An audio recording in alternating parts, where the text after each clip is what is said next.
Welcome to the Great I.O. Get-Together. On tonight's show, quips and queries about the world of work as I.O. psychology comes alive. Now please welcome our hosts, Richard and Terry.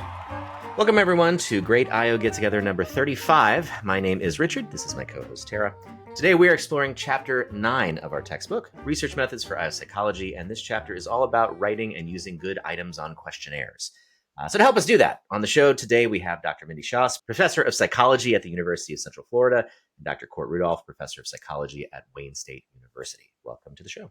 Thanks for having us. So to start us out, both of you work with large archival datasets. I'm thinking, for example, of your 2024 paper in Journal of Applied Psychology on job insecurity and health. What are some of the biggest challenges that you hit in working with items that other people wrote? How does that shape whether you choose to use an archival data set or try to collect your own? Well, actually, that wasn't an archival data set. Oh. Yeah, that was data that I collected along with my colleague Hannes Zacher from Leipzig University. And then, we brought Mindy on that project because of her expertise in job insecurity. But we certainly have had challenges with using other people's items in that regard. I mean, that was a primary data collection. Oh, was it explicitly for this project or was it part of a broader effort? Yeah, so I'll make a very long story kind of short, but yeah, that was part of a multi-year effort that was funded beginning in December of 2019 by the Volkswagen Foundation, which is like the philanthropic arm of the car company. We had received funding then to conduct a longitudinal study that was a rather limited scope, and the idea was to collect data every 3 months. December 2019 and then March 2020. And then like the week after we collected the March 2020 wave, the world shut down. I don't know if you guys have heard of COVID. It was a big deal.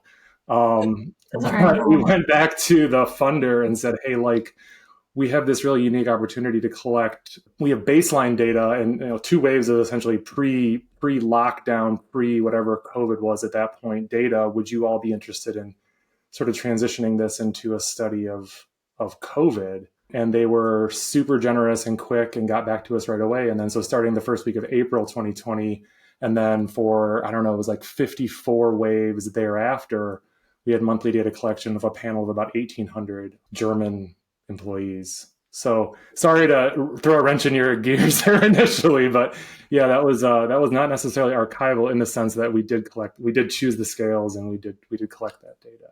Well, that actually raises a totally different set of questions for me, which is like, when you know that you have really limited real estate in terms of what you can ask people and you can't give them a 30-minute survey, like that's a totally different set of constraints and things to think about. So can you talk us through how you approach that?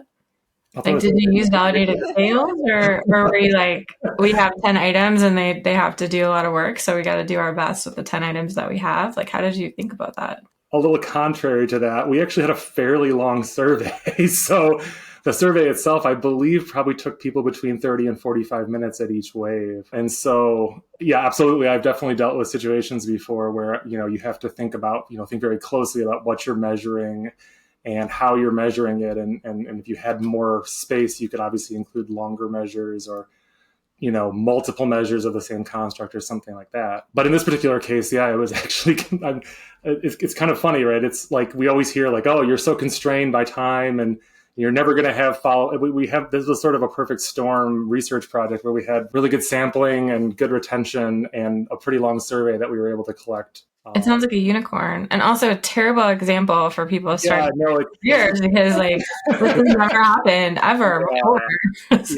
I'm sorry. Like I said, this might not be the best example of times when things didn't work out, because certainly there have been challenges along the way, and sort of the focus sort of shifts to thinking about things like, well, how do you deal with attrition and how do you deal with measurement and variance across a 5-year window, and how do you deal with stuff like that versus, thinking about scale choice and stuff like that. So, definitely there was lots of other challenges along the way, and I'm not saying that everything was perfect by any means, but it was a bit of a unicorn. I sort of think this is probably my one shot to actually do something impactful in the field. So, one with it. Most data collections don't go that way. You're either constrained for space. And I think that is the challenge, right? When you talk about archival data sets, is that they're trying to survey large proportions or representative proportions of the population, and there's a bunch of things that need to be surveyed. So, for example, you consider the general social survey. I mean, there's tons of modules and tons of topics in there.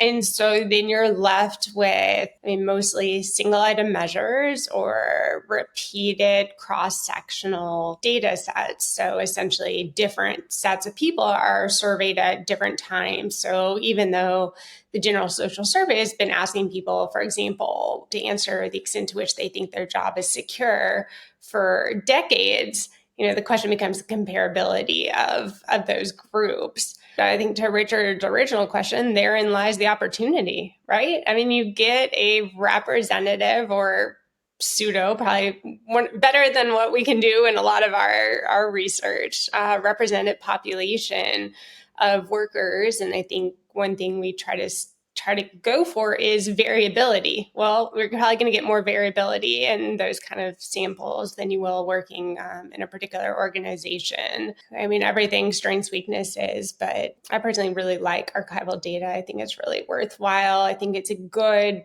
at a minimum, proof of concept, right? If this data exists out there and we can test an idea with a large sample, I think we ought to do it. I think we've got an ethical obligation to do it before we spend a lot of time, money, resources, not only our own, but our participants, to then do other surveys and follow it up. I am a big fan of archival data and situations like courts and the unicorns. But for those who don't get the unicorns all the time, archival data is great.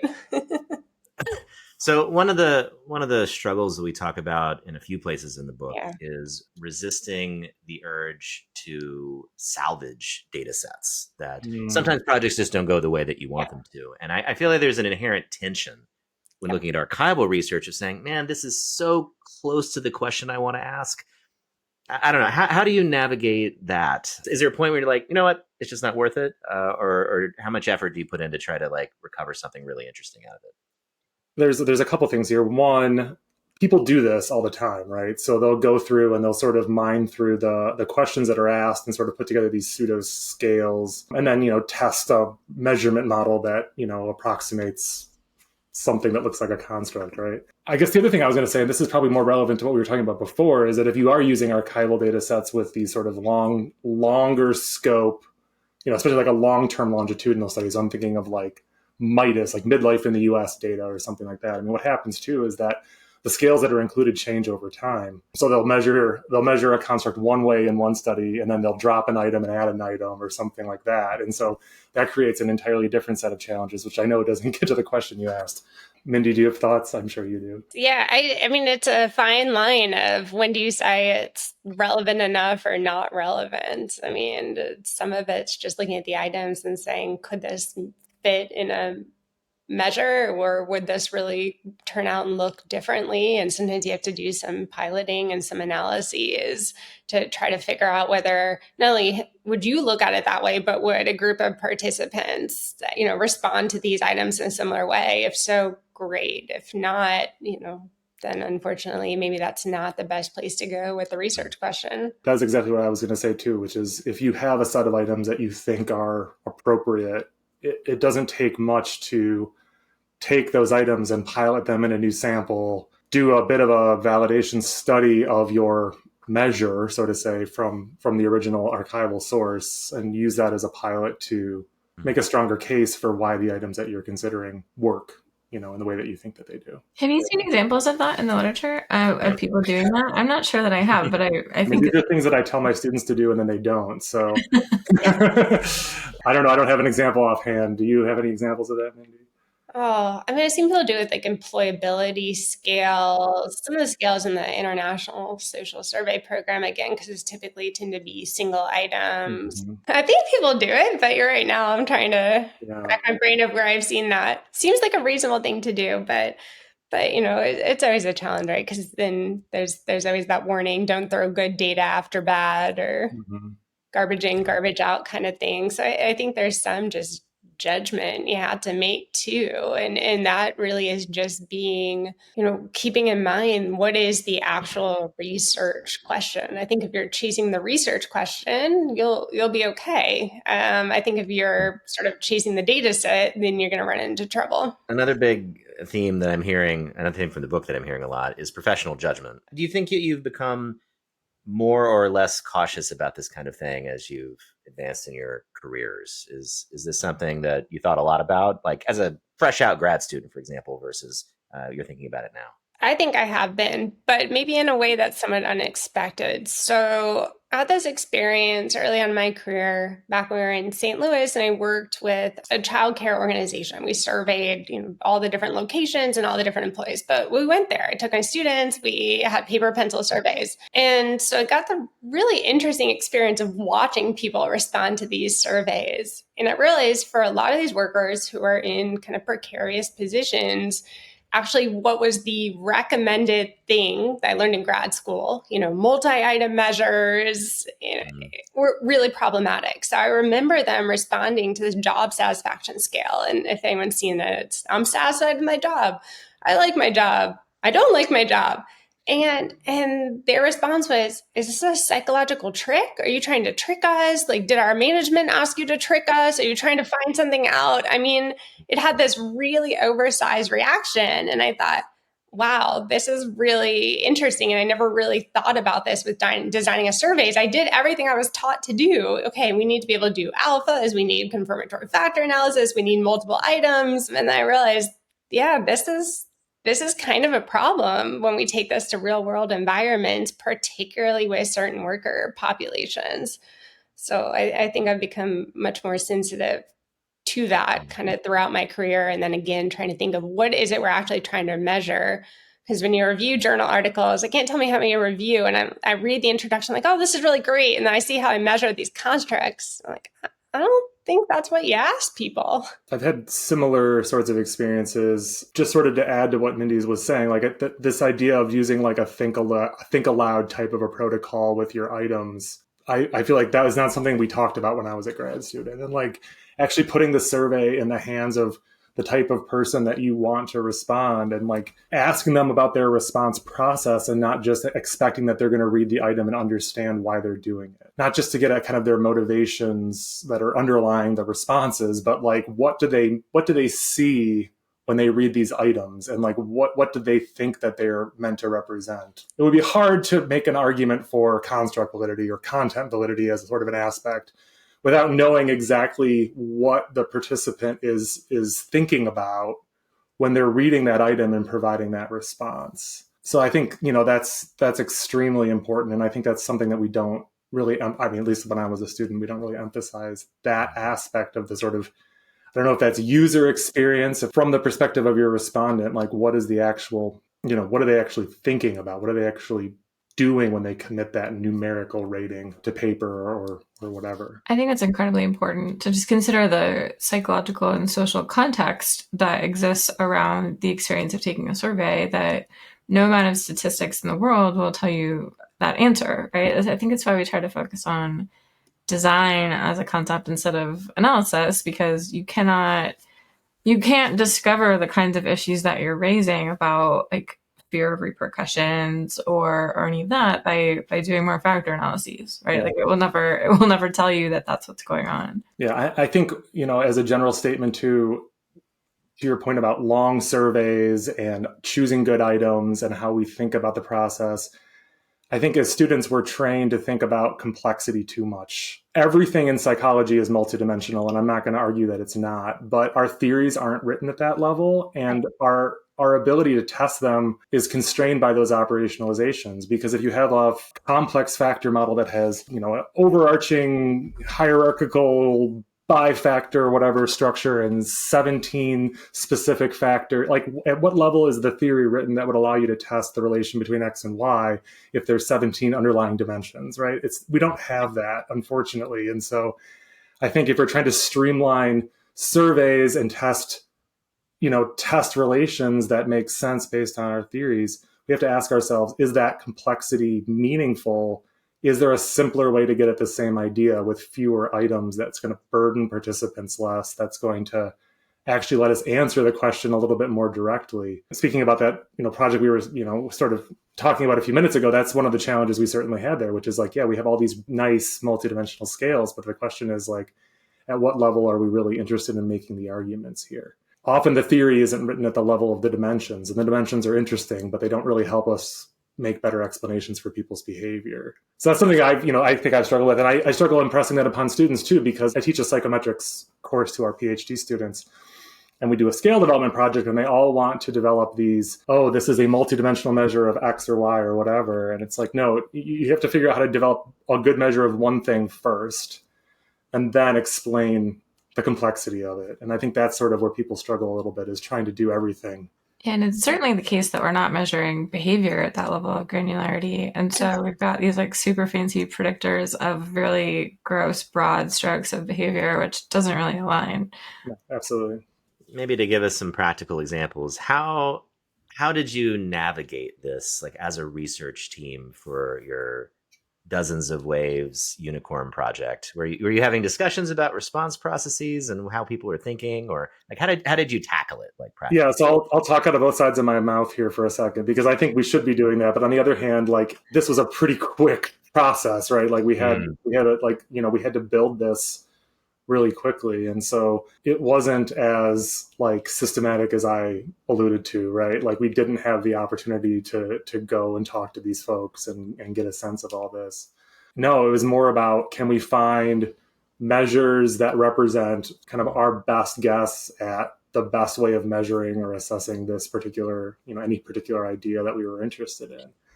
At the same time, for that project, during the pandemic, we were seeing like almost daily, like a new measure coming out to measure some aspect of pandemic fatigue or like safety behaviors or things like that. And so we were able to adapt those in to certain waves of the survey when it made sense. Not every measure was collected at every wave. Certain things that we thought would be more stable were collected maybe on a yearly basis instead of being on a monthly basis. So, for example, we had measures of Big Five markers in there, but they weren't collected at every wave. They were collected at baseline and then in every December survey. So, I mean, I think it's about making choices about not only what measures you collect, but when you collect them and why you collect them when you do, if that makes sense. Yeah, I part of the reason I ask is I feel like the kind of challenges that you faced and that people face in longitudinal projects like that also more closely mimic what people face in practice.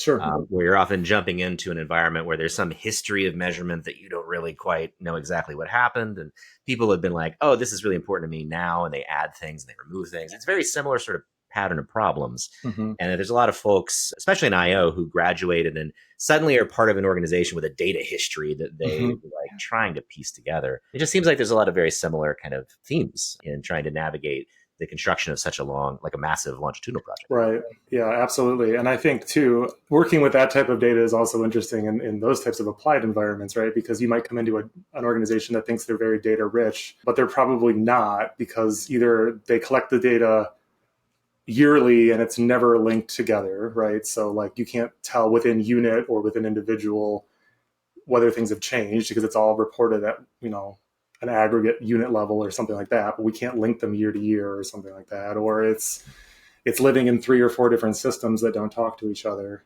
because of the complexities of integrating those systems together, right? So yeah, I mean, the good news with doing survey research is that if you're in control of the entire process, you can build those checks in, you can build the links in, you know how you're collecting the data. It's much more challenging, obviously, when you deal with real data, right? Or real world data. You created a follow-up question for me. So how do you tackle it in a project like this, especially now? If you were to do it today, I think less of an issue in the time frame that you were talking about. The issue of data quality and what people are actually doing has become just a fever pitch. We've run a project where I'm based on the metrics that I've calculated. It's like maybe 30-40% AI and bot use in like panel research. I don't know how much of that was a concern for you in the project we've been talking about, but I don't know. I've personally been struggling with what's the best way to tackle these sort of data quality issues, both traditional and these more emergent things that are starting to pop up now? Because it seems like some of that is research design, some of that is just post hoc checking, some of that might be the way items are made. I don't know. What is, how do you view that problem? What do you do, and what would you recommend to tackle it? Yeah, that actually came up in my department today because the SONA team, faculty in charge of SONA, a student came to them, graduate student, who said, look, I can get a chat GPT agent to take my online survey. And basically, if you send it through that agent, the agent just alerts the user when the user needs to respond, like it needs help on a CAPTCHA, or it doesn't know how to respond to something like, are you an AI? But it's hard. You would never know. And it takes about the same amount of time as someone reading quickly. So they were trying to figure out, because the traditional indicators you might use for bots aren't working anymore. And so that's a real challenge, I think. I wish I had a great answer for it. Someone might say, well, then just sort of work with organizations and do the survey through an organization. However, of course, people could still use the internet. There's no reason they wouldn't. If you do it in person, then depending on the research topic, you run into a whole bunch of issues. Like, for example, in doing job insecurity research or precarious work research, the last thing you want to do is ask people in their work setting, which you were allowed to come in because you asked management to come in, and then ask them something about their job insecurity. They won't participate. They're especially not likely to participate if you then want to match supervisor ratings or something to it, which our field has historically viewed as the gold standard, or held up on a pedestal. But you run into a number of really ethical challenges, and you don't want to do that. I don't know. I mean, again, some of the large scale surveys do in person or phone based interviews where they talk to people. I don't know if we're going to end up back there. I'm really curious what you all think about this. No, I mean, it sort of mirrors the exact same issue that we would have in the classroom, right? Which is like, if we're worried about people using AI-based tools to complete their work, then we need to do it in a way that ensures that they don't have the ability to use these tools, right? So instead of doing online exams or take-home tests, you do them in the classroom, right? So it kind of feels like at this point, and I don't have a good answer, I just think that it's something I've thought about, but it's like, at what point do we have to question the quality of data coming from any blind panel, right? It's very obvious that this sort of stuff happens. We know that bot type responses in surveys are to be expected at this point. I'm not sure that any number of, white text items or CAPTCHA type responses or anything like that those are not outpacing the technology to get around them, to be sure. I guess as just a broad statement, that concerns me. It concerns me as a researcher. It concerns me as a consumer of research, right? We have to be somewhat worried about that. I have to think that one way around it is to do research that participants care about. And so they don't want to cheat or get it done with quickly because they want the research to happen and they've been involved in, identifying important research questions. And I think that's a very normal and natural thing for other fields. But yeah, we have historically not been so great at that. But of course, you're not going to use an AI bot if you have stakes in the outcome of the research. Yeah, that's true. Means we have to ask different kinds of research questions, though, which I don't know if anyone's ready for that. One alternative, which I'd love to hear reactions on, is just to give up on the humans and just have the AI be the participants in all of our research. Is that a realistic option to you two? I mean, it would make my life easier, I guess. I don't know. Probably not.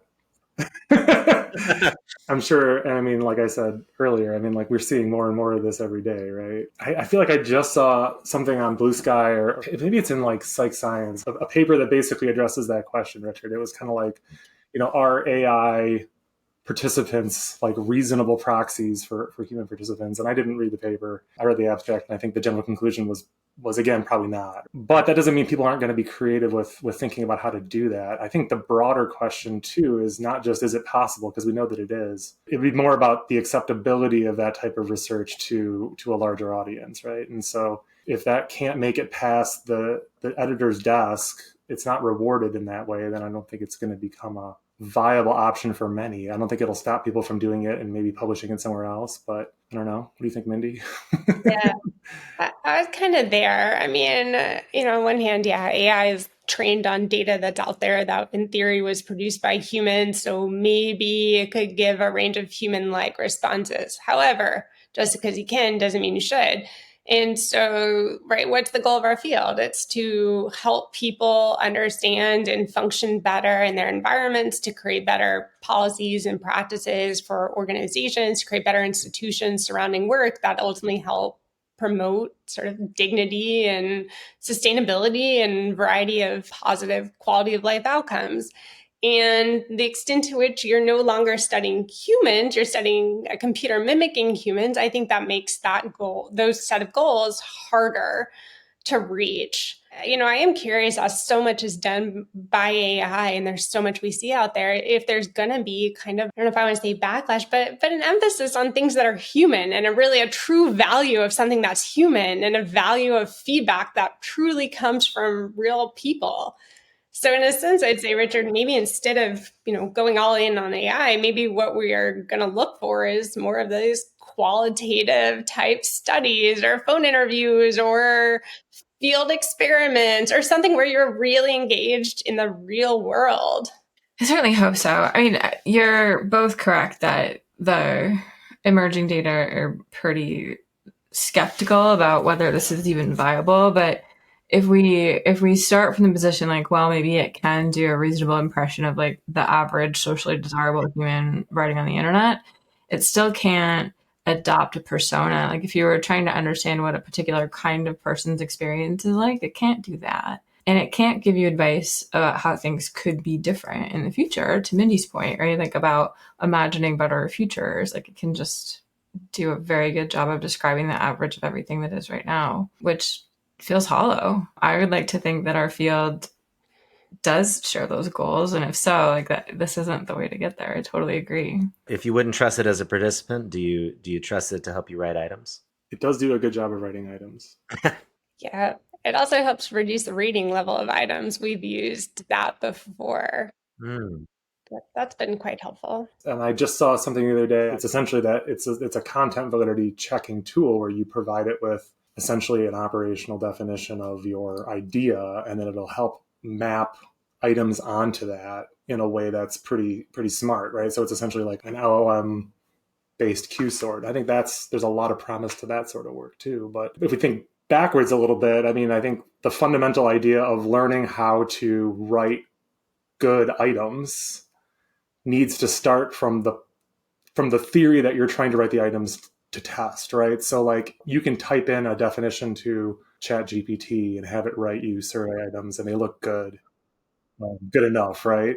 And they probably work pretty well because survey items tend to work pretty well when they're all kind of homogeneous, right? But the question is like, are they really a good reflection of what you're trying to measure? Are they hanging together because they're all pretty similar, or are they hanging together because there truly is something we assume is underlying those items that is driving people's response processes? And from a training perspective, I think it's maybe an interesting pedagogical experiment to have people, write their own items and have a language model write items that are similar or at least based on the same definition and see where they kind of correspond. But that's sort of my fear, is that we're going to lose ground to these technologies when it comes to our ability to understand how to translate theory into actual good surveys and good survey items and things like that. I'd like to be proven wrong on that point. I guess time will tell. I guarantee you it's happening everywhere at this point. So, Well, it does sound like you're saying, though, that it has to happen alongside expert judgment, not just to absolutely. check, but to really be guiding the process. And so people still need to develop that expertise before they use the tools. Yeah, no, I mean, it's like any tool, right? In the wrong hands, and there's a metaphor there, but like anything we do, if you don't know exactly what you're getting at, or if you only have a superficial understanding of, why this matters or how it's potentially going to go awry, then the likelihood that it will is much higher, I think. It's a really interesting tension to me. There was just a post on an IO psychology social media thing about can I just use ChatGPT to write my questionnaires? There's a massive gap between that and can I use it to help in specific decision making in specific contexts, and trying to explain like how do you know when you have enough expertise to use something responsibly, that's become the really challenging part. Because from the perspective of a novice, it doesn't seem any different. It makes questions. It seems fine, whatever. Like most things with AI, it's like 80% of the way there. Like it's mostly right, but there's some key areas where it's not.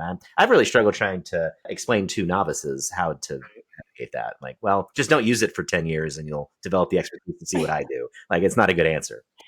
I think about it as a tool in a triangulation process. So, I mean, if we think about typical scale development, typical item development, right? We start with a clear definition of what we're trying to measure based on whatever theory. We develop the model, the theory of measurement that we want to test. We develop items that correspond to that theory.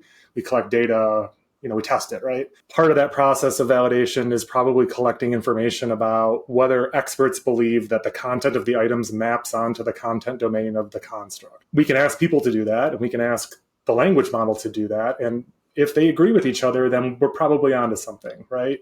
I don't think by itself, like any tool that we have by itself is insufficient, right? But in correspondence with other tools that we have available to us, if all arrows are pointing at least in the same direction or a similar direction, then that gives us more firm ground to stand on when we make these types of decisions. By itself, it's going to get questioned. Just like, I was in a SciOps session last year on using AI and meta-analysis, and the conclusion there was, this is neat, but we still need humans to make sure that it's doing a good job, right? And like anything, if we can get to the same place by using two different approaches, one that might be aided by a language model, then that's awesome. It doesn't make our work any less important. It just builds some credibility into the process that we followed as kind of perfectly imperfect humans making these judgment calls. That's a good point. Perfectly imperfect humans, because certainly I think we've all had this experience. You look at measures that exist out there and you go, huh? Like, what are you talking about? I have no idea what they're trying to measure. And it certainly doesn't seem like it measured the construct. So it's not like the measurement's always been perfect. But I think, Cort's point is well taken, that it's also a tool for learning. I mean, right, these models are developed to be average models or to have a pretty good handle of language and words that people use. And that has some advantages. Because if I write items, I'm writing it from my viewpoint, how I look at the world, or the words that I use to describe the world and the things that I've been exposed to. But, if you could expand that and have access to greater ways of wording things, then maybe that's an advantage to including AI as at least part of the process with humans. Of course, with all the caveats that Tara and Richard, you've noted in several papers now. I think another issue that I worry about is that we might be in the golden age of AI right now, and pretty soon the entire internet will be filled with AI-generated nonsense, which means that the models will stop producing anything useful. There's a name. Is it a dead internet theory? It's an extension of the dead internet theory. Yeah, it's, we might as well use it while we can.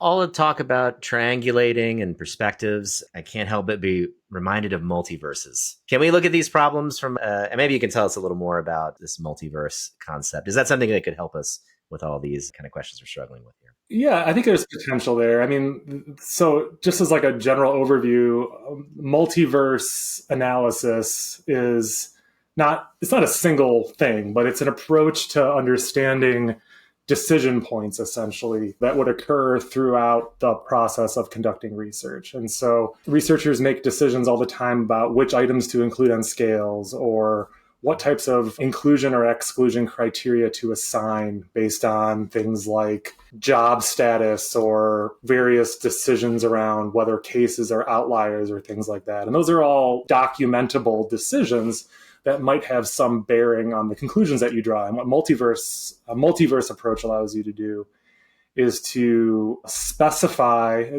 this sounds very Marvel-esque, but you specify a universe essentially of all possible decision points, or a reasonable set of decision points, and you test whether those specific decisions in isolation, in combination with each other, lead you to very different places in terms of the decisions that you might make. And so that idea of doing multiverse analysis is something that I've been dabbling around with over the last couple of years. But I think, yeah, there are definite opportunities to use that approach in developing better measures. I mean, there's nothing to stop you from developing a multiverse approach, for example, item selection or something like that, where you could, for example, take a large set of items and make choices about which you retain, whether you include, for example, positively and negatively worded items. And then you would just have to pick a target model, right? Is it a confirmatory factor model? Is it the results of a model that are based off of scale scores that are derived from a confirmatory factor model? Are you accounting for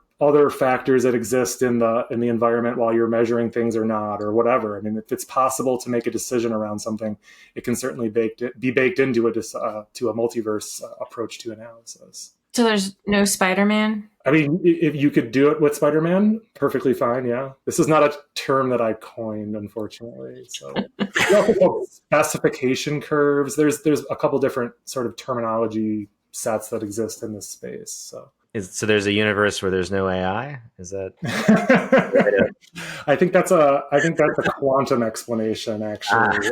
Yeah. To kind of wrap us up here, one of the things we like to ask guests is about any specific papers that they've looked at over the last maybe year or so that have really influenced or made an impression on you. And, we're talking about items, measurement, psychometrics, et cetera. Are there any papers or even authors that you've read or would recommend? I'd love to hear from both of you. You're putting us on the spot here, Richard. Well, I'm saying this because it's true and not because of present company, but I really liked your Journal of Business and Psychology on participant interactions with AI. So I think that's a great paper that I am now assigning to all of my students as we embark on this new weird world. Well, thanks. Your check is in the mail. Well, yeah. Endorsement. Yeah. And I got to go before court, so I'll share it with you, don't worry. But I guess another one that I always recommend to students and I always like is actually this, I think it's Klotz and Buckley. It's a journal management history paper on the history of counterproductive work behavior. And what's so interesting, and I always like this paper, is because it talks about how counterproductive work behavior really was different throughout history. I mean, the types of behaviors we would think about as being counterproductive and as, an indicator of this construct really have changed. And I just think it's so important to think about that. Again, we're doing research within a certain context and, how will these things change or be changed, as the future goes on and in different environments. I just think it's an important intellectual experiment to think about. I love that point. Like, disagreeing with your boss is actually really great if you're trying to get to a better decision, right? Or maybe not. That's really important to think about. Wish I had a better answer for you. I don't know. I read a lot and I read a lot of good stuff and I read a lot of bad stuff in various roles that I hold. And so it's a bit of a challenging question to answer. So I guess I'll answer with just sort of more of a general sort of statement, which is that I think people need to go back and read a lot of the early works when they're developing new ideas. It's really surprising to me the number of times that I read a paper and they'll cite some keystone theory development paper or some paper that, outlines, the ideas of a new concept or construct in our field. And you read what the new paper writes and you read what the old paper says, and there's a massive disconnect there. And so I would encourage people to, whenever they see something shiny and new, to think a little bit critically about where that idea came from and whether or not it actually reflects something that is necessarily novel. And I think, if we're talking about measurement, this is an area where people tend to do this, where they'll take what's the old, old wine in new bottles sort of idea, where they'll repackage an existing idea. And I could point fingers at certain ideas in our field that are sort of repackaged that way, but I think I won't right now. But I would say, to the point, I think making sure that if you're thinking about a new idea, making sure that it's really novel, and if it's not, at least trying to give some credit to where the idea came from originally and think about the primary sources for those ideas a little bit more critically. It's remarkable to me the amount of times that we reinvent the wheel in IO psychology. And that's not necessarily a bad thing. I think it's part of the structure of how we do our work and sort of the incentives for publishing new and novel things, but it doesn't necessarily make for a stronger science. So yeah, I don't have a specific paper in mind, and I'm not going to call out anybody's pet constructs here, but they exist. It's so true though that wouldn't it be great if instead of novelty we focused on like working together to solve the really big puzzles and build things that last, but that's not the world we live in. That's not what's incentivized. That's not what's rewarded. Unfortunately, if we're talking about measurement, without good measurement, we have very little to speak to, right? I mean, we often don't study very tangible things, right? And so if we can't measure the intangible well, we have nothing as a field. I mean, we stand on pretty shaky ground if we don't have good measurements. So what a happy note to end on. I thought it was inspiring. Yes, true and inspiring and a little sad. So yeah, thank you both so much for taking the time. I will point our watchers, viewers, and listeners once again to your not archival unicorn paper in Journal of Applied Psychology, which is certainly worth a read. Just thank you both for your time again. Thrilled to have had you here. Thank you very much. Thank you. Great to have you. That's it for another gig. To stay in touch, subscribe on YouTube, check out our website at thegig.online, join our LinkedIn group, sign up for our email notification list, and join our Discord. Thanks for joining us, and see you next time for another great I.O. get-together.